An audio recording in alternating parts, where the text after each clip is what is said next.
Dans la prochaine série de vidéos, nous allons voir comment créer une liste simplement chaînée. Alors, nous allons ici, dans cette vidéo, créer une classe sList et nous allons montrer le constructeur et le destructeur reliés à cette classe. Alors ici, la déclaration de la classe sList.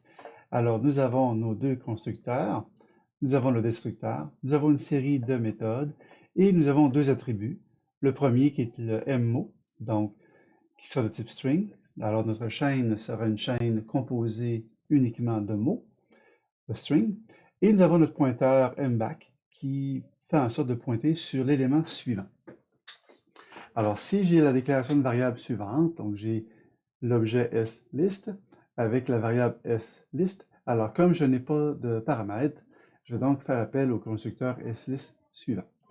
Ce qui veut donc dire que ce que je vais m'assurer, c'est de faire en sorte que l'attribut mot possédera une chaîne vide et que le pointeur mback pointera sur un nul ptr.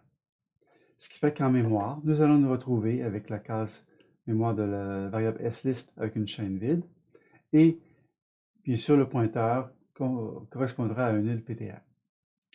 Si par exemple, cette fois-ci j'avais comme déclaration de variable entre parenthèses le mot pomme, alors nous aurions le constructeur suivant qui serait appelé. Alors nous aurions en argument le mot ici, en string, le type string. Alors nous pourrions l'attribuer directement à notre attribut mot. Et puis, bien sûr, le pointeur, lui, demeurerait à nul ptr. Donc en mémoire, nous aurions comme différence, c'est que le mot correspondrait au mot qu'il aurait reçu. En ce qui concerne le destructeur, ici, nous pourrions nous assurer que le mback, le pointeur, ne pointe sur rien. Donc, si jamais il pointait sur une case quelconque, alors nous pourrions libérer l'espace mémoire rattaché à ce pointeur et puis par la suite indiquer que le mback correspondra à nul ptr.